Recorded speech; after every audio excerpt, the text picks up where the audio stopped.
Ready? Okay, Michelle, you could start streaming. Let me know when we're live. Are we good? We're live. Welcome back. Day 3 of the September plenary meetings of the IAASB. It's late afternoon here. For some of you, it's evening. Some of you, it's morning. Glad that the board and TAs and staff are back. And of course, welcome to all of our public observers and official observers to this call. We are going to continue our discussion on the draft work plan. As you know, this is in anticipation for its approval in December. So we're getting a head start on this. And then we're going to turn to the conforming amendments as a result of QM, and Brett will help take us through that discussion. So on the draft work plan, we were left with a cliffhanger. Josephine asked us a question, and we have an answer for you, Josephine, and then I'll turn it over to Bev and Billy to help us work through the questions. But the first question will be about the analysis, and then we'll talk about the work plan itself. So, Billy, you want to respond to Josephine? Yes, thank you, Tom. So, Josephine, I think the question you asked yesterday is based on the question 4 in the survey, whether we are actually able to conclude that what the respondents told us is that all the projects that we indicated would be underway at the start of 2022 has to be completed before we start anything new. So I think we went back to the survey. I think we are comfortable that the backdrop of that question 4 is where we explained the work that will be ongoing at the beginning of 2024, as well as the flow of the projects and the targeted dates for those projects. I think what we saw in the responses from the survey respondents is that they did indicate views, obviously not all of them, but there were many of them that did indicate views around the relative prioritization of those projects in terms of that would be ongoing at the beginning of 2022. Some of them also commented on timing of projects, as well as in certain instances, project scope.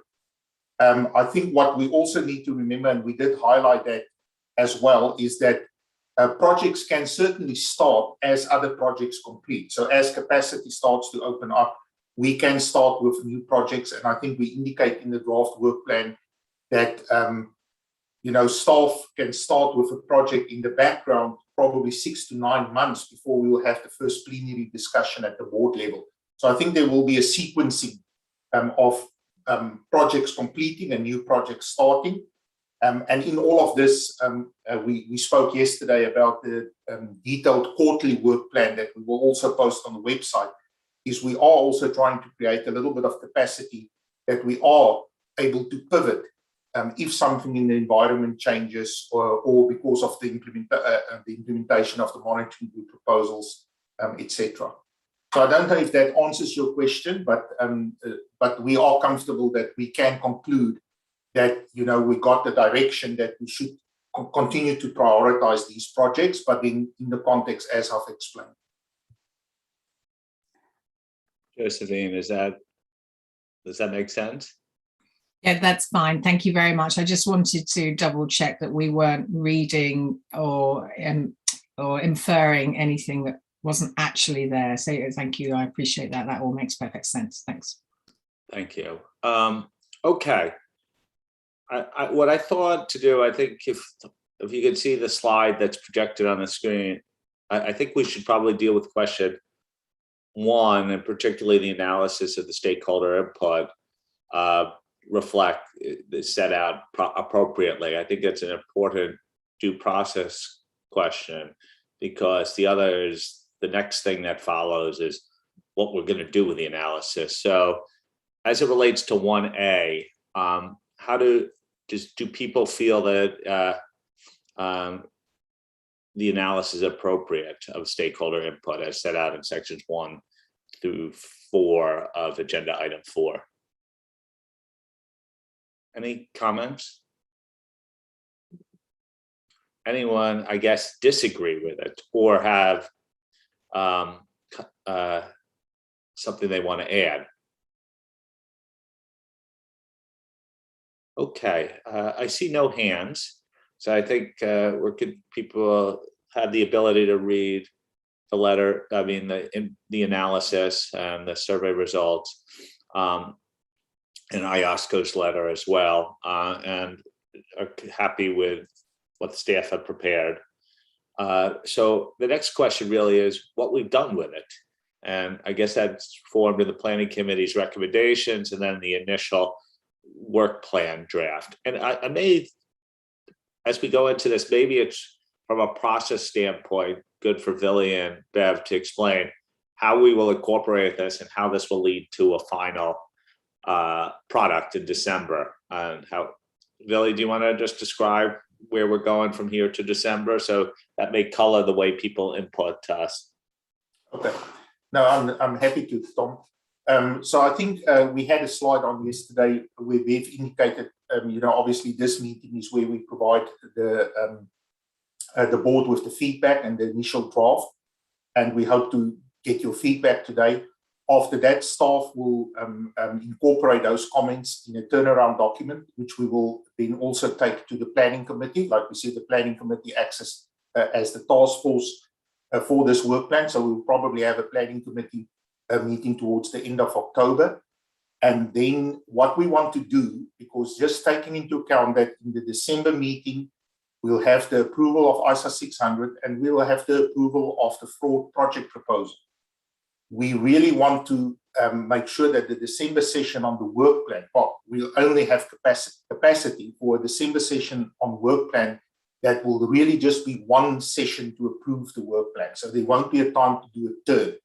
So what we suggest is we will then early circulate an updated version of the work plan to the board, get the board's input, process that input, and post that version for purposes of the board meeting for December, and then we only need one session in the December meeting to approve the work plan. Thank you, Tom. Okay, I'll invite comments on the planning committee's recommendations and the work plan as set out in agenda item 4A now.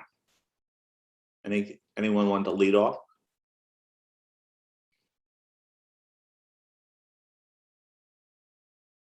Edo. Yes, thank you, Tom, and good evening, good afternoon, good morning, everybody. Good to see you all again. And thank you for Willy and his team and the planning committee for documents presented to us. I'm a little bit in between on whether this was a comment on analysis, but my attention got more grabbed by the recommendations in light of the analysis that I'm making a few comments. And I was struck a little bit by the analysis as it came to some of the standards, particularly when it comes to analytical procedures and audit sampling. And there seems to be, particularly in those projects, a lot of comments made in light of technology. And I'm wondering if there is another way of looking at, rather at looking at these standards individually, but whether or not there would be merit to a more of a, I guess, a holistic audit evidence type project that incorporates technology towards those standards. I think I felt that was more the pain point where it was focused on, rather than that the fundamentals of the standards were broken. So I wanted to bring that to the consideration of the planning committee, and I guess based on what, probably also the sentiment around me, but also a bit of reading on where comments were coming from. And I was missing this in table B, and I understand that this is as and when resources become available, but there's no ranking in what we do first. Well, there is a breakdown between audit and assurance and reviews, and in there, I assume there's a ranking of what goes first, and I understand that. But I got the sense that the first bullet point under assurance, when it comes to non-financial information, ESG, climate change, that's probably ranked higher than any of the audit topics.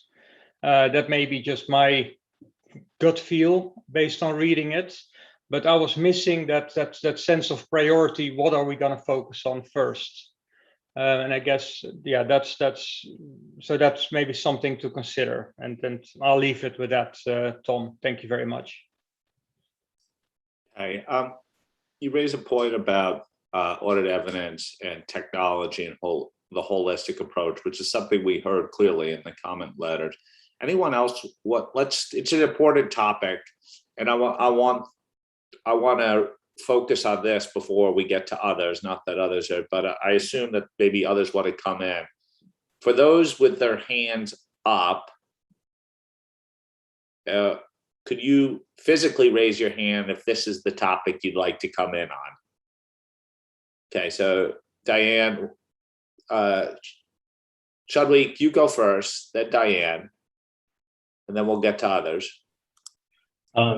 Thanks. So I have other comments as well, but just on Ado's point, I think the point about a more holistic review of our standards on the impact of technology and also the work that is going on with audit evidence, needing us to look at beyond audit evidence, and just on I guess the way of working, and for 500, for example, our project scope has been approved by the board in the project proposal, and I think we went back to have a quick look at that.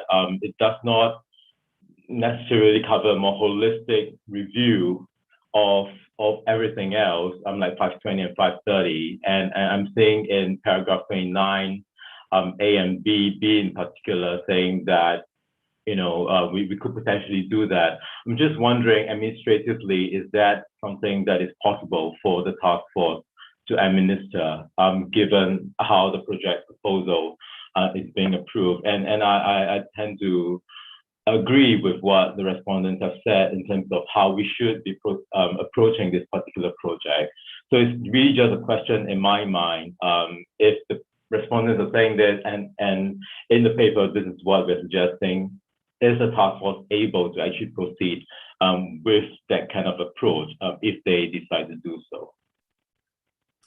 Thanks. Okay, Diane? Yeah, it's interesting that Ado brought this up, because when I read this, that was the first thing that came to my mind is there an opportunity to bundle sampling and analytics somehow connected to technology? Now, I paused for a minute because we've got practices in all different levels of maturity, and what I do in my audits is not this consistent. It may not be the same as what other people are doing. So I think we have to be careful about applicability, but I do think the use of data analytics has a huge impact on analytics and correlations and looking for outliers. It is directly tied to that.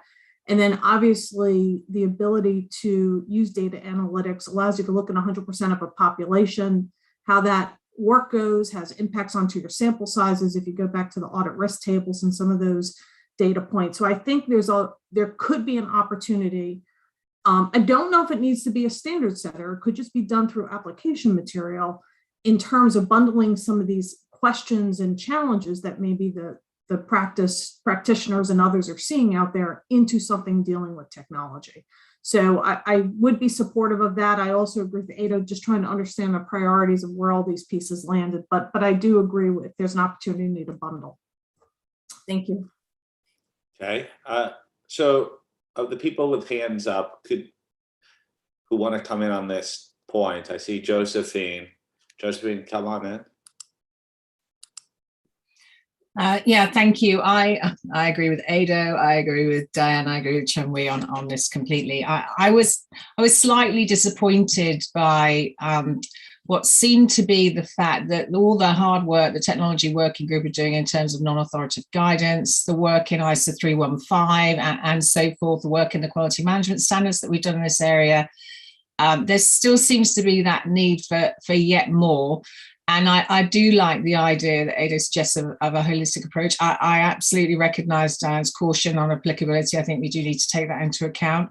I am concerned about opening up standards, as it were, just to address technology, because I'm very much a believer that the requirements should be applied with or without technology, and that should always be the case. And so I do think it is a different solution to our normal standard setting solution here. And so, yes, can we look at it as a bundle, as a whole, and step back and really ask ourselves, is there actually, for example, is 520 actually broken? Probably not. But it is definitely an area where technology is used quite extensively. So that's why I just wanted to jump in and support others' views on that. Thank you, Tom. So I imagine your hand up is related to this issue too, is it? On the No, it wasn't No. specifically, but Okay. I do actually agree with the comments that are coming through. So Roger, I see your physical hand up too. It's sort of like a double-handed comment. You got the digital and physical. Well, what's specific to this particular point? I agree. I think we've got a great opportunity here of bundling together. So just a little bit of a different approach to the work plan of doing these things, because I do think the technology issue is permeating through these particular areas. So I would very much encourage that bundling approach that Edo had suggested, and other people have supported. I think it would be very appropriate and would go down well with the constituency as well. All right. So it's funny. Anyone else on this topic?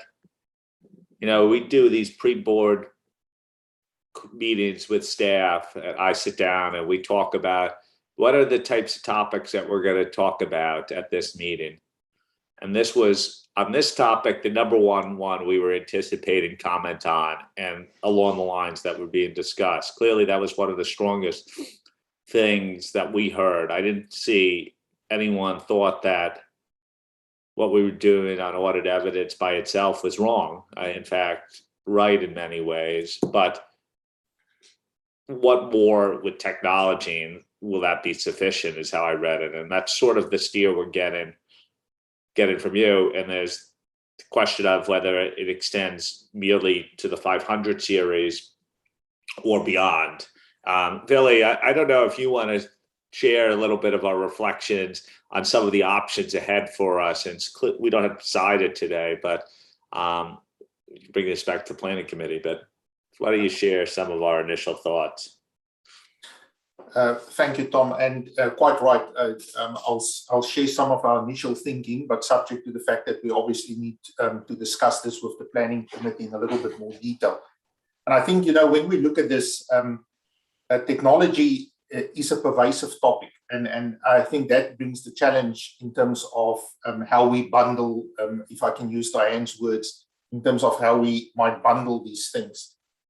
So, you know, that does cause us to pause, because I think one of the other things we heard from the responses is that there was also this notion of when we look at audit evidence, we should have a broader approach and look at 500 with 520 and 530 are the ones that I think that were mentioned. And you almost then have to stand back and say, so what is the main driver here? Is the main driver people want us to look at all the 500 all the standards in the 500 series, or some of the standards in the 500 series, in the context of audit evidence, or is the main driver the technology piece? And I think if the main driver is the technology, and depending on where we fall on that, we might get to a different answer. I think we also looked at our project on 500 and the project proposal that we have at the moment and how we're progressing that work.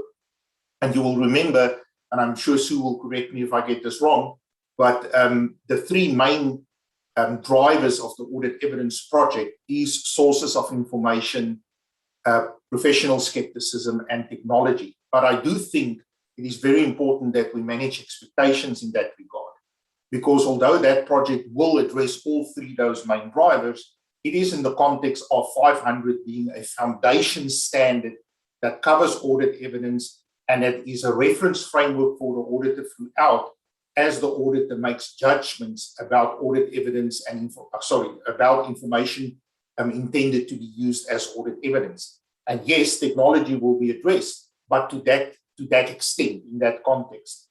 And maybe, you know, from a strategic point of view, our thinking at the moment is that that is a good start. It's a start in terms of that's the foundation standard, and maybe we need to have that framework in place. And then out of that, we could flow into a separate work stream if technology is the main driver, that there may be a scoping for an omnibus type of project.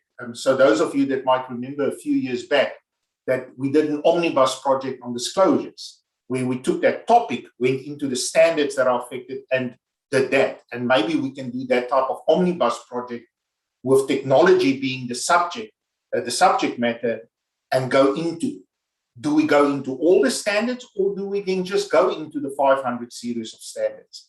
And in that way, we can maybe achieve both objectives in terms of, because clearly we had an objective when we approved the project proposal on audit evidence. So we get the framework standard right, and then we go in, and if we feel technology is the main driver, we do those targeted changes in that 500 series.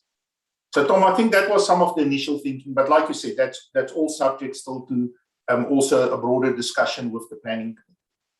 And honestly, this raises one of the things I push the team on, and just to be transparent with everyone, is our philosophy about the inclusion of technology-specific topics in sync with the realities of today. I think people raise the question of applicabilities, which to me involves quite a conservative approach about locking too much in on technology. But is technology so pervasive in this world today and so specific? Do we have to sort of adjust our tolerance for specific technology mentions, considering how it is gone? So, you know, I think this is real live issues, and as we get into the disruptive technology discussions, it may become more and more real. So, I'll pause here for comments. Any other reaction on this topic? Sue? Thanks. I just wanted to come in on particularly on the 500 area. This is something we have looked at sort of quite extensively, and Billy outlined, I think, the project scope, and actually a reminder of a lot of the discussions we went through when we were actually agreeing the project plan. And we've challenged ourselves quite regularly on some of the areas that we can look at and what it is reasonable to achieve in this kind of project.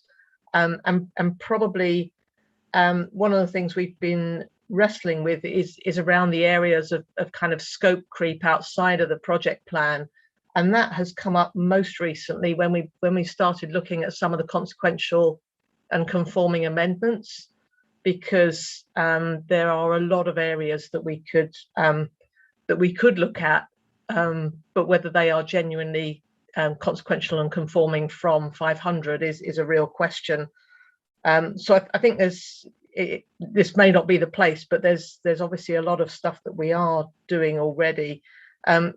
We are meeting Monday, Tuesday next week, and we have on the agenda for discussion there a couple of the points that actually I think it was Diane raised around some of the issue to do with outliers and things in particularly within data analytics, and so maybe there are one or two areas we're discussing, but I think it is important to manage expectations in the light of what Billy said around what is achievable within one particular standard. So I mean, the kind of discussion around a more omnibus type approach, I think would be valuable. But I'm sure we would, very happy to pick up and think about this going forward.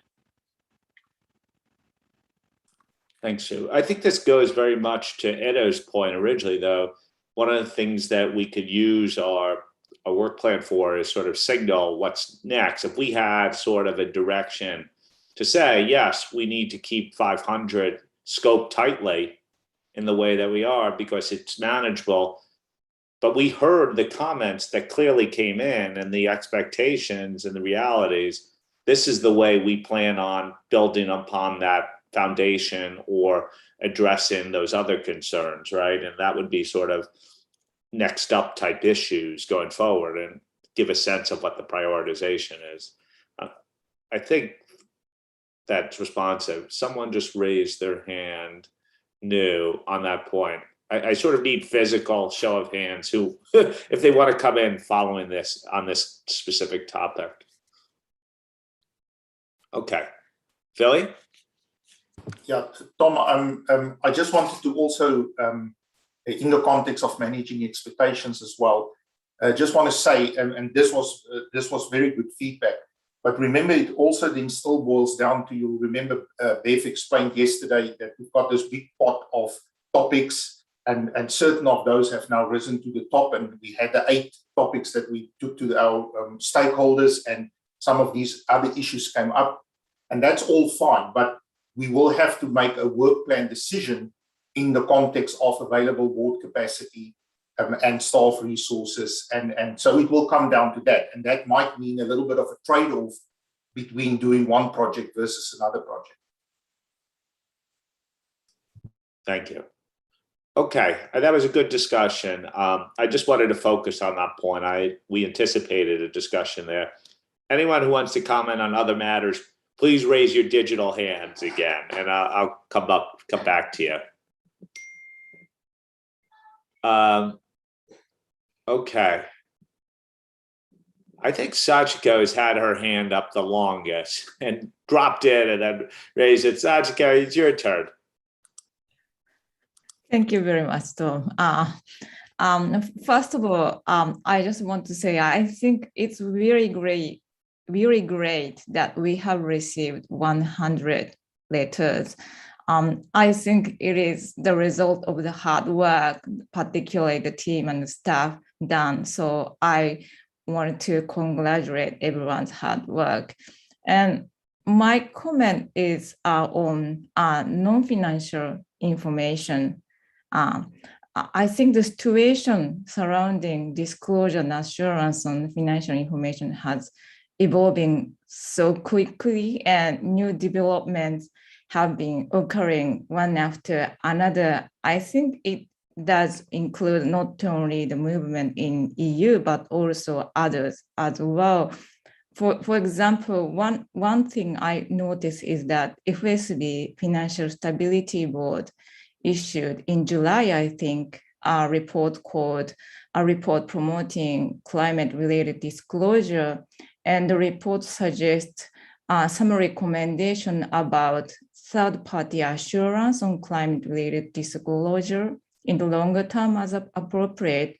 So I think it is very important that IAASB continue to, of course, closely monitor development relating to this area, and also, most importantly, take action quickly when needed.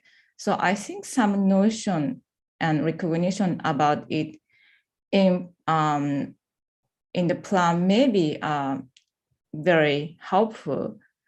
And on this point, I support the Edo's comment about non-financial information as well. So that's all from me. Thank you. Okay, sometimes we do a really good job at anticipating what the comments will come from. Sometimes less so. We won't tell you when that happens. But anyone else wants to come in on non-financial information? Eric. Thanks, Tom. I found that the comments that Sachiko was making really resonated with me.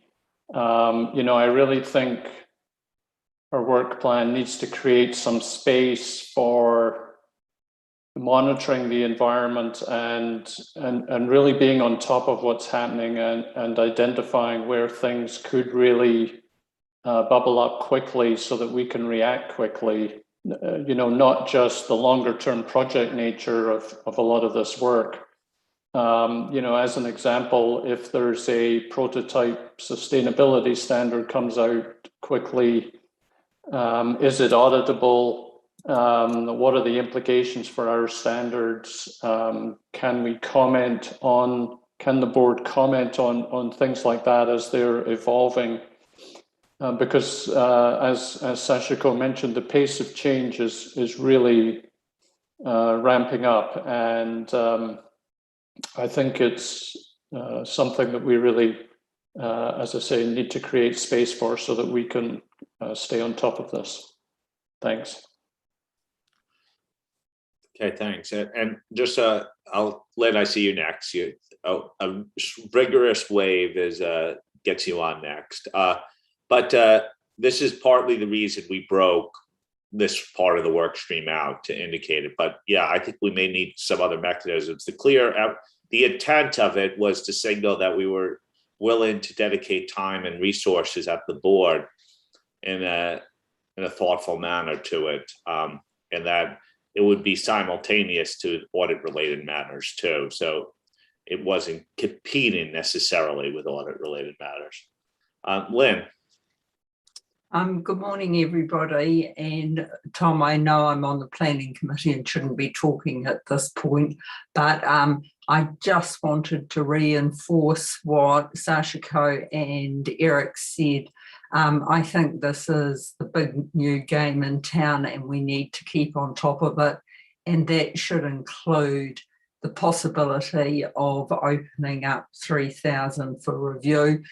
It's getting a little old and there are definitely opportunities to make it better. And the same in terms of potential audit standard going ahead, particularly with the climate change work that's being done across the world. So thank you very much for giving me this out of turn opportunity. I appreciate it. Thank you. Chawei? Thank you, Tom. I really just want to come in to support what colleagues have said. The last meeting that we had ended at 10 p.m. for me, and then after that I jumped on to a webinar which lasted till around midnight. And this was one of the many other climate-related, sustainability-related webinars and conversations that I've listened to. And I think the expectation is very clear. And in terms of timeline, as many of us know, IFRS Foundation is expected to make official announcement as part of COP26 about the setting up of an international standard board on sustainability with a priority on climate. And Lee White has expressed in some interviews that the target will be to have a standard in the second half of 2022. Now, what we have as a 3,000 and the guidance to assurance on ER, I really wonder whether as an extension of either the IAASB coordination work or a revival of an ER task force, we should have a work stream to really just follow that work so that we can have a timely response as well. Maybe the conclusion is that 3,000 ER suffice, or maybe a more targeted solution is needed. Either way, I think the expectation is that we keep track of development very closely and as the international standard setter for assurance and be very proactive in our response. So really just to support what Sachiko, Eric, and Lynn have said. And I've really came on the tail of other colleagues a few times. I just want to maybe just make one more comment so I don't have to raise my hand again. But to the other point that Sachiko said about congratulating us with the 100 responses, I want to also come on with that. I think the hard work of everyone involved, and also I think the format is quite refreshing from what I hear from my stakeholders and my part of the world as well. And really that is what is attracting us responses that we have not been able to get sometimes before. And I was thinking about how we are going to do that for consultations where we really need that broader base. We need that for all the consultation, but in particular case, some of the specific work streams, like for example, LC. So really encouraging to also see for LC that we have actually set up another stream of mechanism to get input. So I want to also weigh in to congratulate us on that as well. So thanks, Tom. Thank you. Okay, on assurance, NFI and assurance, Isabel? Kai, I got you next, okay? Yes, thank you. And I wanted also to add an European voice to the debate on financial information assurance. It's very critical right now in Europe, and even being a member of a planning committee, I just wanted to echo the debate we already had with some other European IAASB member.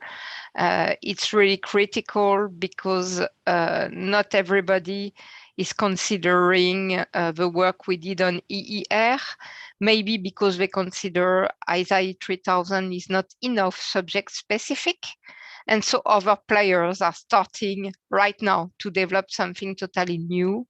And we have been there for a long time. We have developed a standard. We have developed a lot of guidance around that. And really, we need to continue our efforts on this topic because we already have a standard, we already have guidance. Of course, we can develop it further, but we are already in the place. And unfortunately, I can see daily that a lot of people seem to forget about that just because things as basic as the title of ISAE 3000 does not specifically relate to sustainability. And I think we really need to do something daily on this topic to remind everybody that we have already developed something that is suitable. Thank you. Okay, thank you, Isabel. I'll say something that I said to our CAG on this topic because I entirely agree. We're at, there's a huge opportunity here to build ESG and sustainability reporting standards on a firm global foundation that's high quality. Of course, reporting standards are not our game. Assurance standards are our game. However, we have a strong basis for it. And there is a risk of fragmentation right now and a real risk. And many of you in your local jurisdictions have a lot of sway. And it's incumbent on all of us to remind people that ISA 3000 EER 3410 exists. What we need to convey on addition is, and through our work plan, I think we will hope to do it, is that we know our work is not finished and we're ready to assist. But we will be in trouble, or investors will not get, or other stakeholders will not get what they expect if each jurisdiction goes off on their own way and creates their own standards, particularly in the assurance side, when IFAC survey shows that 80% of the world is using 3000 as the basis for it. So that's a call for you to be of assistance. We did gather our European board members a few weeks ago to discuss this very point, but it's not just exclusive to Europe, and you have voice too. And I asked our CAG members to play a role here. And honestly, there's not a day I don't go by without speaking to stakeholders on this same topic about the risks. We spoke to IAASB Workstream 1 a couple of weeks ago. I spoke to the PIOB. I think they could be a huge partner on this too. There is a risk of fragmentation here, and it's incumbent on us to speak to policymakers to avoid that. Any other, Kai Morton, sorry, I haven't meant to ignore you.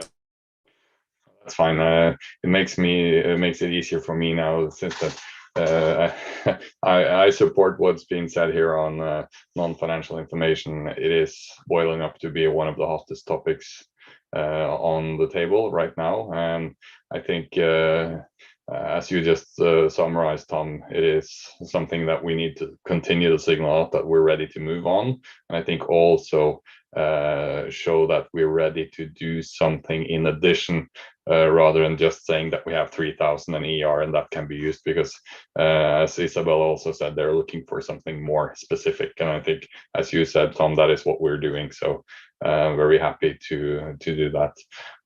Also supportive of the bundling of the the audit of the analytical procedures and audit sampling. What I do wonder though is that the comments made on the work plan on that was without seeing, let's say, the result of the audit evidence project, which may touch on some of the same issues in relation to technology. So whether or not it will be as big of a deal if we fix what we need to fix in the audit evidence project. So that's why I think it is important, as some mentioned, that to keep the scope relatively narrow to what actually the issues are, because I don't think the standards themselves on neither analytical procedures or audit sampling are broken, but we need to take into account some of the more recent developments. But doing that, we need to see where we get on audit evidence as well. Thanks.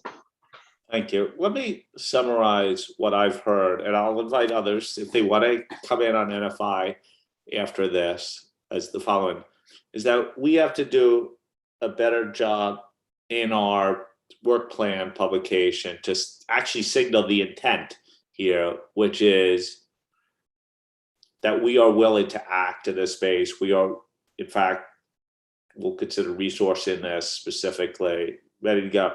As it relates, some of you said open it up 3,000, et cetera. I think all options are on the table.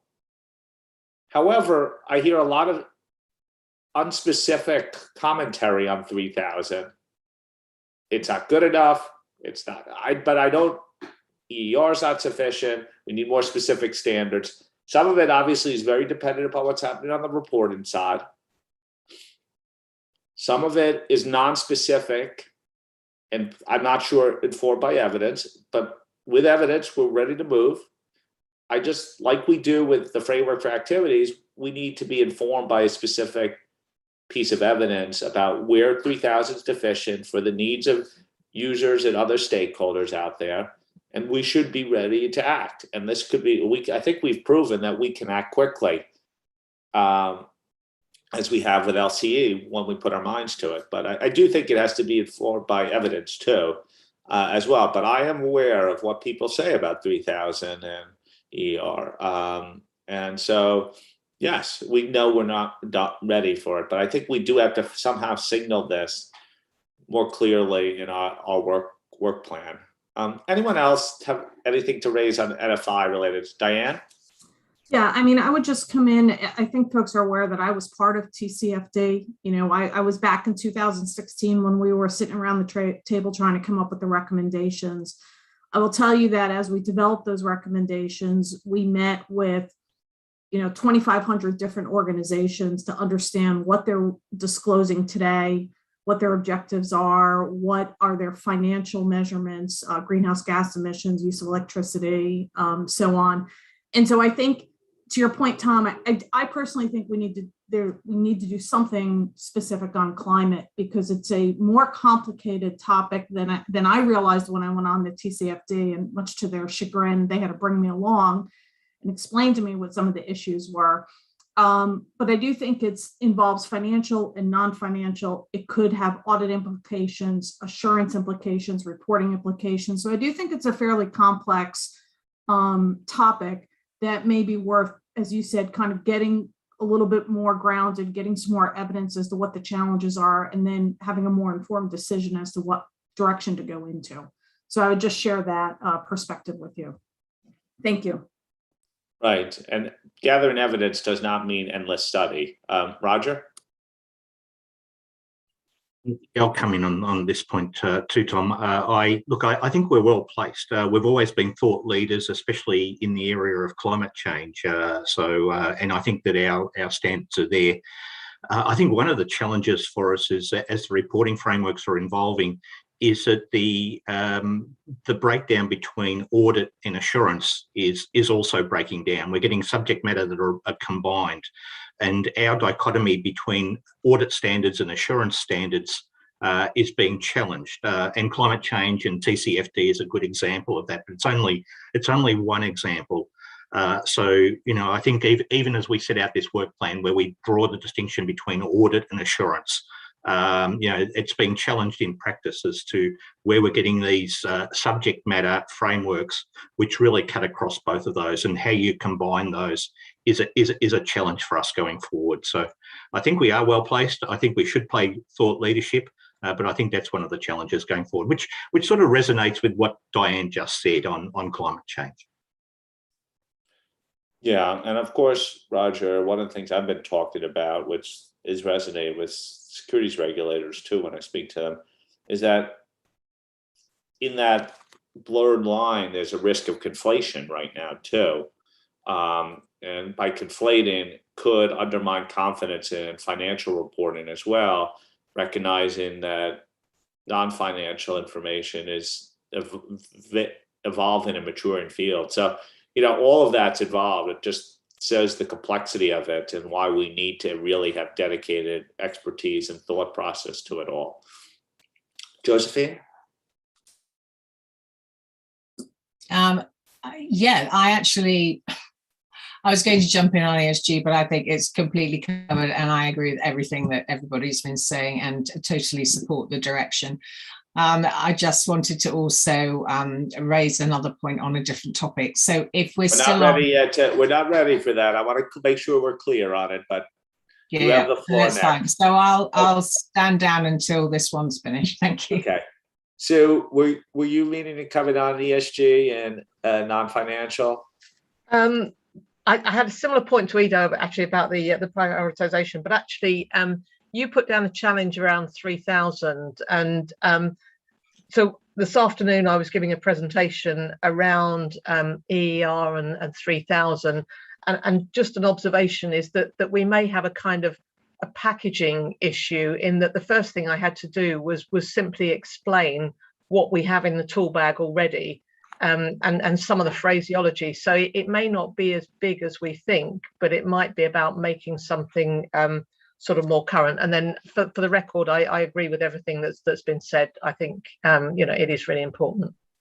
Yeah, it's funny you say that, but I remember even up to the last minute on EER and the publication of EER, explaining to people that EER included ESG and other related areas seemed one of the issues we face. So it's a good warning.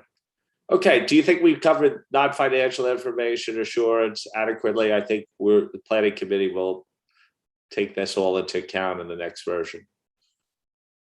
Okay, hands up for any other topics. Josephine, I know you're ready. Tom, it's Karen. Oh, Karen, from okay. the PIB. Sorry, just a point of clarity. There's definitely the strong view on non-financial.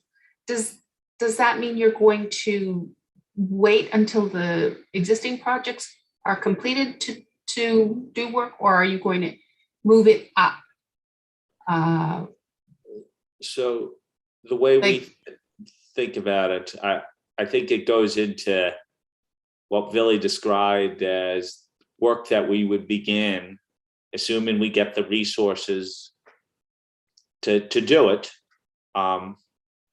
which is something where we're actively working on right now, just to prioritize this background work to figure out, do the outreach, keep monitor events, be engaged quickly over the next several months, even before this. Remember, this work plan actually begins in January, but there's no time to waste a little bit on this. I speak to people on it. It's already happening, Karen, on the outreach front, but we're trying to resource up on this to be prepared to go. It's the question of what we do from an action step that has to be informed by, like, we go through the framework too, but it could be quite urgent, or active and urgent when we talk about. So does that give you context? Yes, thank you. That was very helpful. Billy, is that your understanding too of how we're operating this? Just want to make sure that. Yeah, no, that was a good summary, Tom. Thank you. Okay.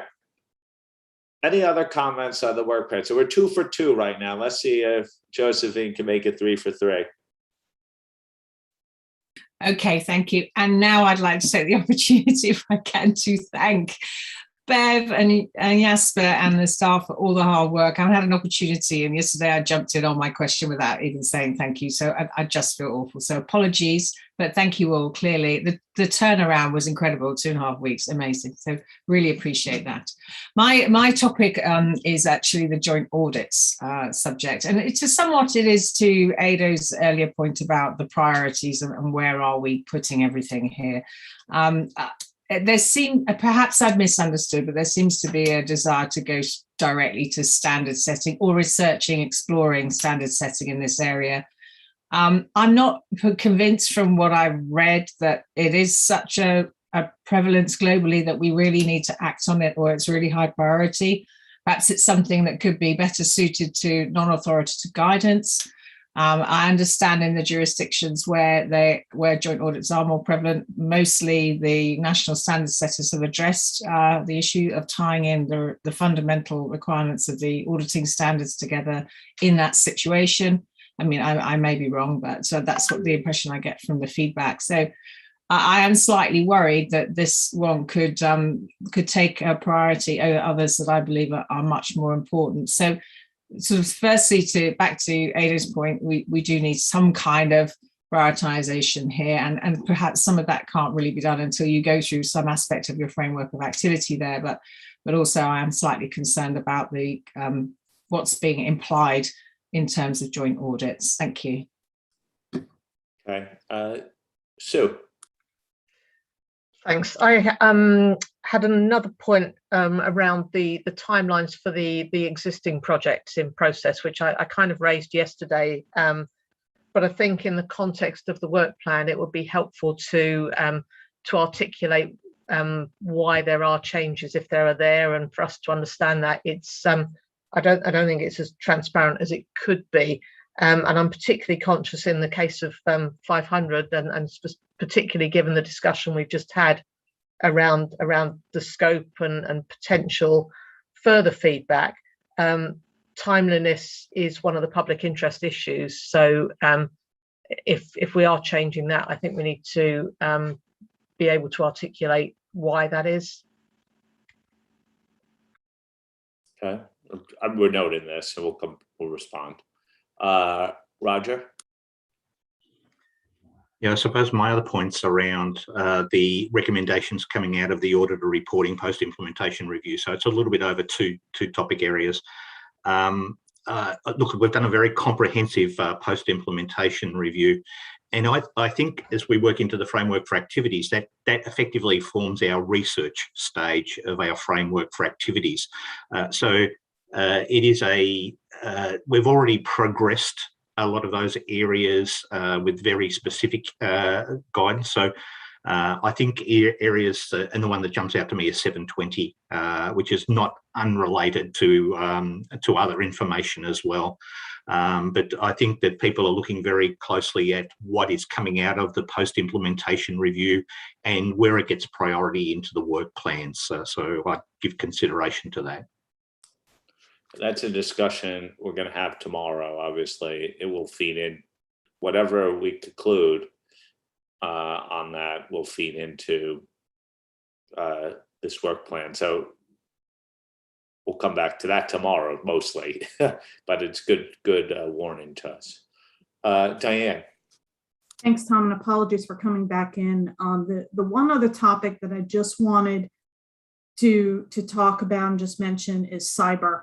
I think this is another area, and I see it in here. I don't see it. It didn't receive a ton of attention, but I do think it's an emerging area. I think there's still, there is confusion, I think, about responsibility and what is the auditor's role relative to cyber, and does a cyber breach necessarily translate into the impact that cyber breach has on the financial reporting structure, and what are the auditor's responsibilities, what's the board's responsibilities, and so on. And so I use as an example of an emerging risk. And I think one of the things that's always a challenge, and it's a challenge in my day-to-day job, is thinking about what are the emerging risks that are bubbling up and try and get ahead of those. And I think cyber is a perfect example of something like that. So I just ask us maybe not to lose sight. I know it's hard. We have 8 million things on our list and only X amount of resources, but just to leave some wiggle room to be thinking about those emerging risks that may not be terribly prevalent today, but are on the horizon as the next issue that we're all going to need to address. Because I do think that subject in particular, there needs to be maybe some clarification, and it's similar to fraud. This isn't going to just be the audit profession or us trying to solve this issue, but I think there needs to be some clarity about responsibility and who should be looking after that. Thanks. Thank you, Diane. Okay, there were a couple of specific comments that to respond to. Vili and Bev, I know you're ready to respond to them. Should I go to Vili first? No, you can actually go to Bev. I think Bev is ready to respond to the ranking question as well as talk a little bit about joint audits as well. Okay, Bev? Thanks. And I'm going to say what I'm going to say, but we are going to have a look at how we present this in the work plan, because obviously it's not clear. So I think we'd broken them down by different topics, by audit, by assurance. And I think the idea was that that's the current ranking. So it would be likely that some of the ones nearer the top would be the next projects that come off the line when we're going to decide on a new project. However, remember yesterday on a slide we had that at the time that we decide the new topic, we're going to put it through the criteria. And Josephine, this is where one of the criteria are global prevalence. And what you will see with joint audits, it probably won't go into a category B topic because it doesn't have the global prevalence that, say, perhaps an ISA 330 would have. So that's sort of how it'll stay. It bubbles up to near the top of category A, because the one thing that I have learned about joint audits, it is more prevalent than you think. So I think that IFAC did some work in this area, and I really can't remember what the number was, but I was really surprised at the number of countries that have joint audits. The issue about joint audits is that they're all carried out very differently. And so it would be very difficult for us. So again, another one of the criteria, it would be very difficult for us to write guidance that could be used by all the countries that have joint audits. So we are monitoring what's going on. It's sitting there in category A, bubbling up because it is becoming more prevalent, but it probably wouldn't pass the category B criteria. And so all of those topics would go through the category B criteria. So at the time that we have capacity, then we would have a look at what's sitting at the top of each of those. We would put them through the criteria, and we would bring that to the board to have the discussion around, these are the criteria, this is what we think, how they meet the criteria, and this is what we recommend the next project is. So there would be transparency and discussion at the board around what the next project is. Again, and a little bit to the point of in the NFI area, and there's lots of different aspects of that. There's lots of things that are changing, and they're changing quickly. So next year, the conversation about the next project may only involve NFI because something has bubbled up and we really do need to act on that. So I think that's the idea of that. So, but we do need to make that a little bit clearer, sort of the ranking and sort of how it will flow into the next project. But the idea is that the ranking that's there is where it is now, but that again may change in 6 months, 12 months time when we have these conversations. And I did touch on the joint audits a little bit just to maybe help people understand sort of how that would flow through. However, I think it is sitting on that list because it is more important, or sorry, it's more prevalent than some of the other things that we've heard about that we only hear about in 1 or 2 jurisdictions. So that is why it's sitting on the list. So we want to give recognition to that. Vili, I'll hand to you to see if there was anything else that you wanted to say. Yes, I can maybe just pick up on 2 of the other questions. Sue, the one around transparency, I think you raised it yesterday as well. And like I answered yesterday, I think the intention is really to still do that detailed quarterly forward agenda that will live on the website more as a living document. And whenever we change the agenda, whenever we change the detailed work plan table that sits on the website, we will also explain why timelines change. So the intention is when we turn the work plan document, we also will update that table. And I also just want to point out that whenever we've updated that table since whenever, but more recently we're doing it more often. We always do that in consultation with the PIOB as well. So we always get there as well. Sorry, and then the other topic, Tom, I think that that Diane raised around emerging risk and obviously specifically referring to cybersecurity, that topic is already in our big spreadsheet on category A. So what we intend to do, to the point that Bev has also just explained, is the forward plan that we actually take into the planning committee at the end of September. We plan to at least have a discussion with the board every 6 months to update the board on what's happening in category A and how those topics, that long list of topics, start to hit those criteria that Bev has explained, so that the board is much more up to date with how those topics are progressing relative to each other in that bigger pool of topics. Thank you, Tom. Okay. Any other comments on the work plan? This was really helpful to me. I don't know if I could invite any of the other planning committee members, if you have any reaction to it that you want to share. Okay, I think we're good on this topic. Got really good input. Will give us food for thought. Certainly, we've heard your input, and we will incorporate that. The next, I don't know if Karen or Jim, you would like to come in and share any more observations? Tom, I think I'll just comment on what I'd said earlier, or reiterate that the particular topic, in particular the ESG, was of considerable conversation within our CAG meeting as it related to the work plan. So I think there's some thought that needs to go into an approach, and I think there's a lot that needs to be developed on actually the reporting side by someone other than the auditors. But it definitely, I think, is something that the CAG voiced an interest in moving forward, or at least considering the sufficiency of 3,000, or whether that is fit for purpose. Thanks. I think Karen already had the chance to comment, but you want to come in? Yes, sorry. I think we all are living sustainability, whether you want to call it sustainability, ESG, climate. We see it every day, and so the PIOB is also noting that from the feedback that we received and from the environment that we're working in, that seems to really be of real interest. Maybe not interest, but maybe need.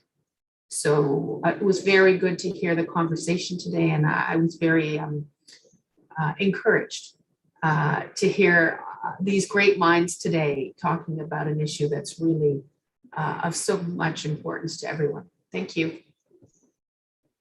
Thank you. I think if you indulge me, I think we're ready to turn to conforming amendments right now. I just have a sense that maybe we could power through this before the break, but we will have a break if we hit halfway point in this session. Is that like a good idea? Keep going. Brett, are you available and ready? Yes, I'm here, Tom, as is Armand. Okay, great. I hand it over to you. Thanks, Tom, and good afternoon, good morning, good evening, board. We're here today to talk about conforming amendments, just wrapping up this last little piece of the QM projects. I just want to first of all just reference that a lot of people involved have been involved over the life of this project in many different ways, but I particularly just want to note Armand's involvement over the last 6 months or so as we've been trying to finish this off. So well done, Armand. Michelle, if you just turn to the next slide, please. I will try to keep my remarks brief.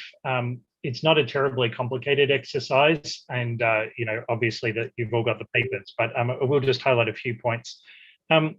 First thing I'd just like to highlight by way of background is just that this project is really about reflecting previous board decisions made in the quality management project into the rest of the IAASB literature. And I want to mention that in the spirit of this is more like a housekeeping project. We're just making sure that we finish all the tidying up of all the loose ends that were created when we changed the quality management standards, particularly ISQM 1, ISQM 2, and to a much lesser degree 220. Because 220 obviously sits within the ICES and it's not necessarily the genesis of these projects. So the purpose of this project very much is really about removing the conflicts that were created when we changed those standards and just making sure that these standards can continue to work together.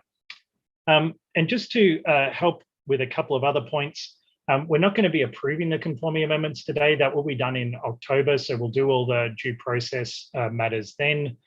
I will also just mention that we've previously discussed conforming amendment projects with the CAG, and we did that when we were doing the updates for the ethics revised code. The CAG at the time were a little, I don't know how I'd put it, and Jim, you may want to come in on this point, but they preferred to stay in the more strategic projects, and this is very much being a housekeeping project, is perhaps a little too detailed for them. So instead of our usual process of having a formal meeting with them, we're instead going to be sending them the papers and just asking them to come back with any written comments. And if we get enough areas of concern, then of course we're always open to having a call if we need to. But at the moment, we're not planning on doing anything. Jim, I'll just pause here to see if you wanted to comment at all. No, I think that is more in line with where we can add value, is a little more on the strategic side. So I think that CAG was fairly happy with where we landed. Thank you very much. Michelle, next slide, please. So in the last topic, you were discussing a project and initiative that received a lot of comments. For the conforming amendments, we received a grand total of 20. Which I would like to say is good because we reached double figures, which is always impressive. You'll see on this slide just a background of where those people came from. Michelle, next slide, please. But perhaps the more interesting part is what did we hear? In general, the vast majority of comments were very supportive, happy that we did the project, supportive of doing this kind of housekeeping initiative. We got 2 letters that were opposed to the way that the project had been conducted. It wasn't so much a disagreement that the project was necessary, it was more that they felt the project should have gone a lot further, and that by not fully aligning all of these standards with everything that was in particularly 220, it could have been read that we were suggesting that these standards weren't as important or weren't as the same quality as the ICES. So as you would have seen in the issues paper, our response to that is very much that this was always intended to be a limited narrow scope project. So we've stayed faithful to the board's intentions in approving this project. Probably the bigger issue is though that it's not a question of quality.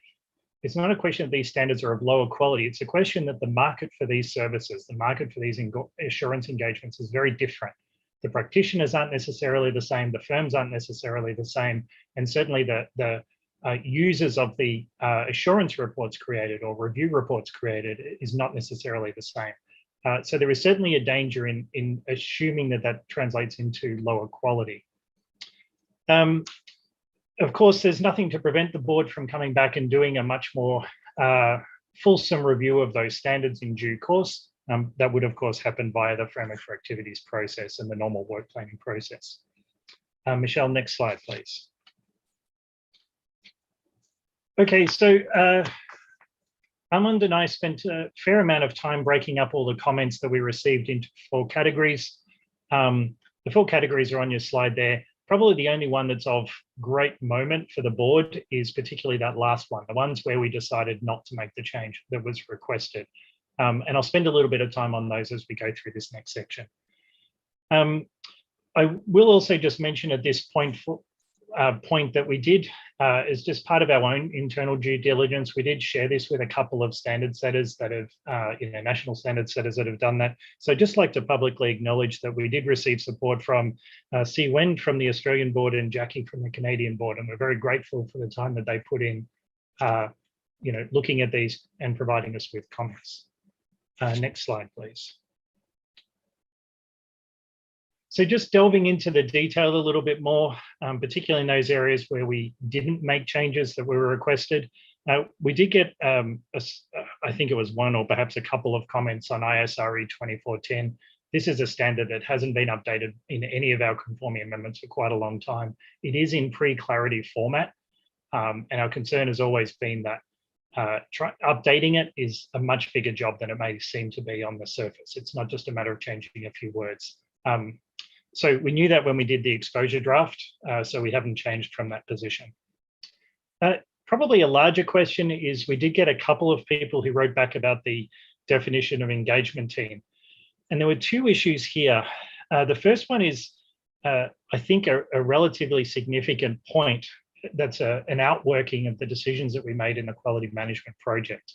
And the one that is there, the one that relates to upstream and downstream supply chain audits. Now, this isn't obviously mainstream financial statement audits because they don't happen this way. That's the sort of more group audit space, and you have that normal experience where you're going to have a group and there's some degree of control, and you have these odd occasions where you'll have something like an equity accounted investment where there's not necessarily control, but you've still got to do some accounting. The challenge here is really in assurance engagements where you're required to report on something that's outside of your control. So, for example, in the sustainability space, this might be emissions that are, scope 2 or scope 3 emissions. You don't directly do them, but you import them into your organization because you buy electricity, for example. And so, in those circumstances, a cold read of the definition of an engagement team could suggest that you have to direct supervise and review those upstream auditors. And recognizing, of course, that those upstream auditors of an electricity company are therefore going to have to be directed, supervised, and reviewed by all their clients' auditors, which seems on the face of it to be a somewhat impractical outcome.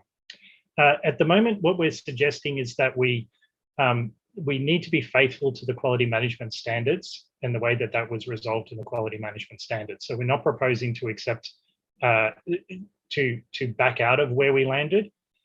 However, we did suggest in the paper that this is a topic that does require a little bit of further study and some serious attention in due course, particularly as we get into that sustainability space more and start to look at the implications. The second comment I'll make here is we did make some changes to the definition of engagement team, and it's particularly to delete the words that you'll see marked up on the screen there. It's a fairly technical change, but basically it was just to align a little bit better with ISQM1. There is one standard that we couldn't do it to, which is 4410. And that was purely because it doesn't have a definition of a practitioner's expert. It is a little bit of a technical topic. I won't spend any more time on it, but I'm happy to explore it if someone does want to ask the question. Okay, last one on this slide, engagement quality reviews. We got a couple of comments on this one. Essentially, it boiled down to differences of views about how important EQRs are for these type of engagements. And I guess we're particularly talking about the 4400 series, but perhaps also the 3000 series. So the way that we approached this was very much to go back to the principle. And the principle was that we wanted to retain all the references to ISQM2 that we had in the standard. And we felt that those references were a helpful and necessary pointer for practitioners as they're adopting these new standards to just remind them of where it exists. And in going into this, we fully appreciated that EQRs may not be as widely prevalent in this space. But having said that, if they are done for one of these engagements, presumably that's because the firm has chosen to do it and because they felt that there was a quality risk that would be best addressed through this route. And therefore it is important, in which case the references to engagement quality reviews are quite important. We did make some minor changes to 4400 just to align with some of the other standards. And it particularly affected the dating of the engagement report and just a reference that you shouldn't date it unless the EQR was done. Okay, next slide, please. I just very briefly touch on a couple of things, and these are more general categories rather than specific comments. We did have a couple of areas where we didn't take the comments on, and in general, they broke down into two categories. One was there was a request for more wording alignment than what we'd done in the exposure draft, as in things should be tighter, things should be much more closely connected, should be using the same wording in more places than what we'd already done. Sometimes it was referring back to the QM standards and saying, you've aligned with this paragraph and not this paragraph, and we would prefer the latter paragraph. The other sort of category in this area was where people felt that we should have added either a little or a lot more detail to better explain a point or something. The principle that we adopted here was to follow the narrow scope amendment process that we set out in the project proposal. We've tried to stick very closely to that. And so we've taken the comments on where we felt that they really did improve the quality and were consistent with that project proposal, but otherwise we've tried to stay away from it. So we've made the changes where we thought it was appropriate, and of course, very happy to take comments on any other changes that we should have made. Next slide, please. So we're up to the going through the questions for the board now. My proposal here is to take these two questions together for each of the standards that we've got. I'll do them in a little bit of blocking. But again, if there are more detailed comments that you want to submit in writing, I'll cover that on a later slide, just how we can handle the process for that. But Tom, I'll turn it back to you, and we perhaps just go through the standards one by one, 2400 being first. Okay, you said you want to go one by one, so we're doing 20. Is there a slide to indicate which number we want to go through, or we'll just go through the? I'm afraid not. Okay, 2400 first. Any comments? I see none. We're good with that. What's the next one? 3000. 3000. I see no hands up. I think we're there. I'm just scrolling through. Slide. What's the next one? 3400. 3400. Perhaps, Tom, if there aren't a lot of comments, perhaps we could do this the other way and just ask members to put their hands up if they do have a comment. Yeah, Josephine. Thank you. Thanks to Armand, Brett, for all the great work here. I really appreciate it. I have absolutely no comments. Thank you. Other than in one particular section, which you already alluded to, which is the change that was made to 4400. And apologies that I didn't mention this before as we were actually going through this process and put the document out for exposure. The requirement in Q in paragraph 30Q that the engagement quality review is required in accordance with IAASB QM1 and shall not date the report until the completion, etc. On reflection, we thought that this actually ought to be consistent with the placement of this requirement in paragraph 22036. So it's not really directly a transparency requirement for the date of the auditor's report. It's actually more of a work effort step in terms of quality management. So we think that the additional consideration would be better placed in perhaps paragraph 19, and that would mean inserting it as a new subparagraph, say 19b. But we do believe it is actually a quality management requirement rather than a reporting requirement. And so it's really a geography matter, but also technically it's probably better there. And then I think it's the same again for another one of those paragraphs where this crops up. And that's my only suggestion and comment. Thank you, Brett. Sue? Thanks. Just to say, Brett, we've sent in a few comments. They are very small editorial and consistency things, including one of the places where you've still got the reference to the expert engaged by the firm or network firm. But I don't think there's anything significant there. Hopefully you can take them into account. Thank you. Taylor? Thanks, Tom, and good evening. Tom, I would like to respond to question 1 and 2 together. Is this possible? Okay, why there are this matter that I would resolve differently than set forth in the proposed changes to the conforming and consequential amendments shown in agenda item 3A. With one exception, I do not see any potential fatal flaws in the proposed changes and therefore support them. The one matter that causes me great concerns is the issue raised in paragraph 20 of the issues paper relating to the impact of the change in the definition of engagement team on engagements performed under ISAE 3000 and ISAE 3410 that cover information provided from the supply chain outside of the corporate group. I had mentioned this issue when I had abstained from voting on ISQM 1. While it is encouraging that, as described in paragraph 22, this issue be further explored, I'm under the impression that the urgency of the issue is being underestimated.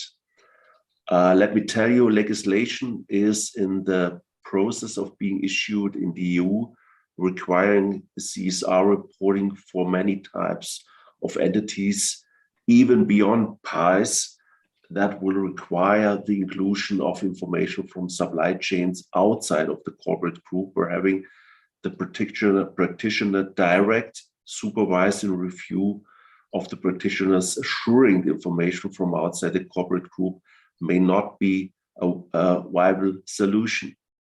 I therefore recommend that the IAASB consider this matter with some urgency. The task force appropriately amended the other IAASB standard due to the changes to ISQM 1. That's all. Thanks. Thank you. Brett, a couple of comments for you to react to.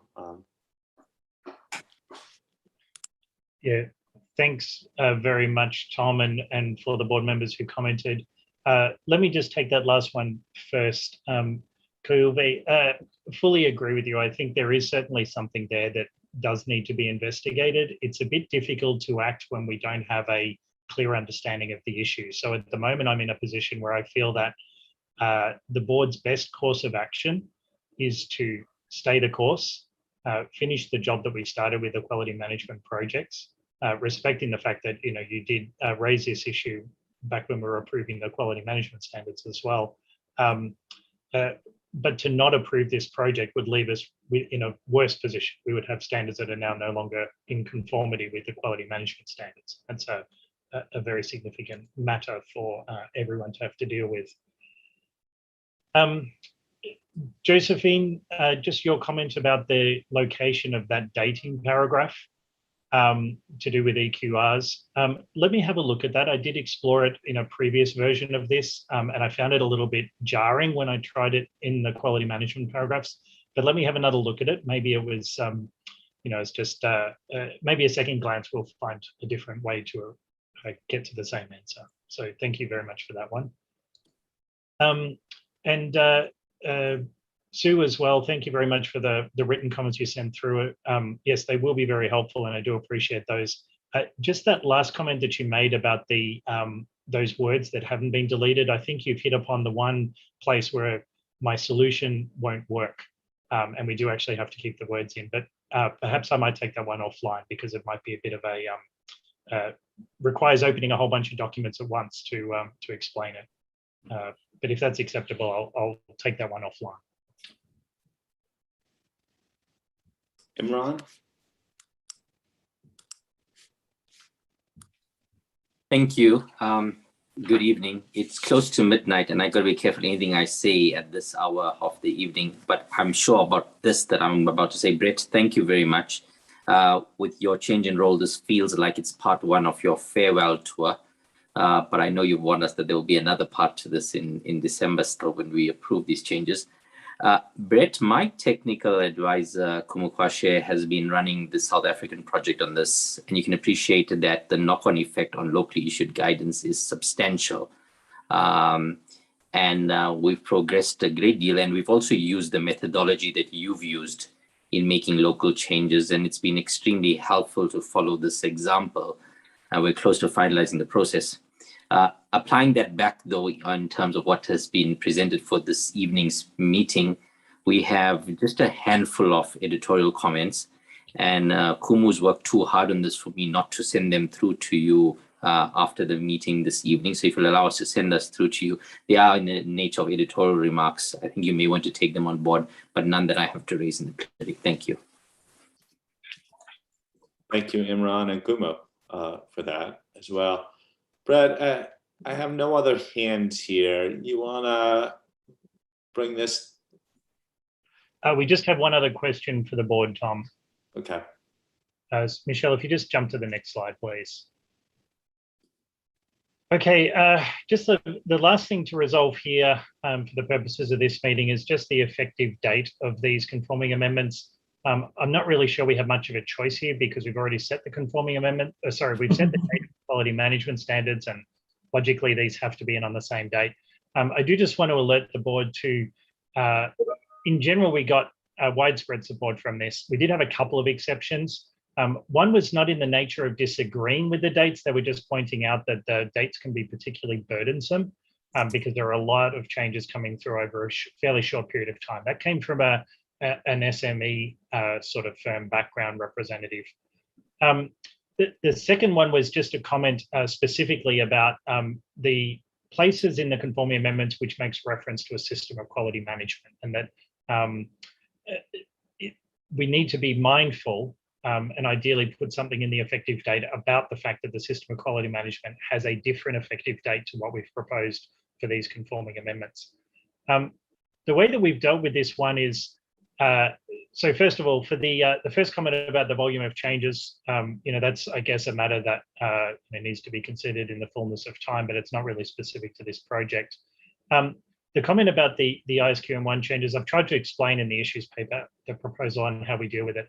Essentially, it's a perfectly valid point, perhaps best addressed by the basis for conclusions, which allows us to really highlight those matters that we need to draw attention to. We can't actually, I think, do conforming amendments with two different dates. It will get very complicated, and I'm not even quite sure how we'd reflect it in a handbook or something like that. So I propose instead that we stick with the dates that we originally had, which are those on the screen and those that are consistent with where we landed on ISQM2, which also has that engagement level feature. Next slide, please. So just a question for the board here is the board still comfortable with the effective date as we set it in the exposure draft?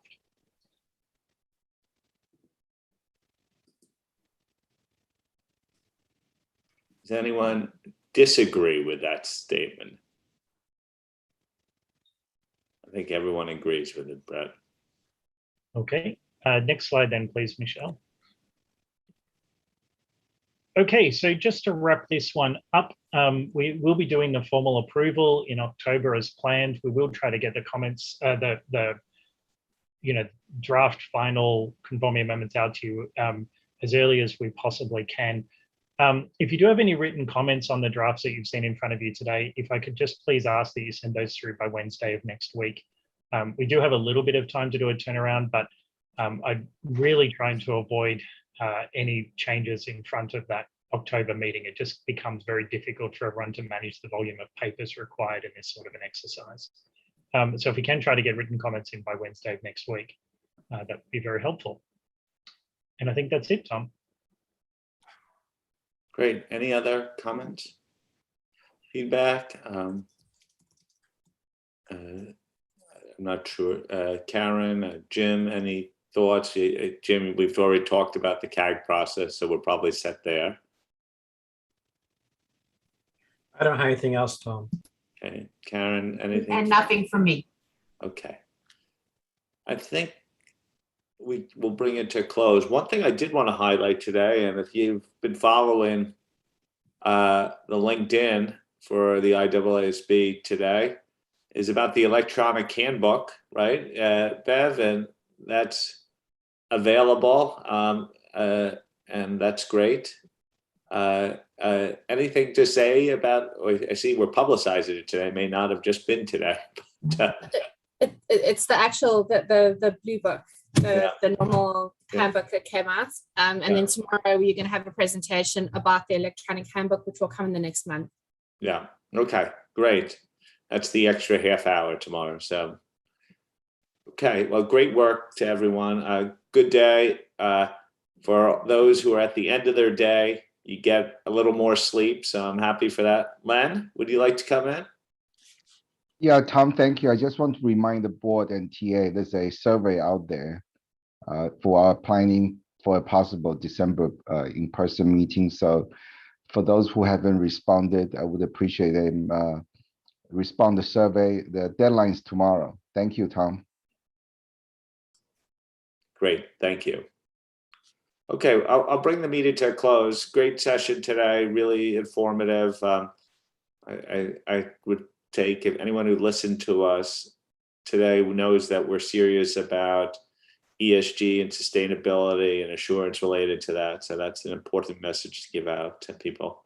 And so I wish you all well for the rest of your day, or for those who are just starting their days, have a cup of coffee or tea and have a good one. I'll speak to you shortly. See you tomorrow morning. Bye. Thank you. Thank you. Night.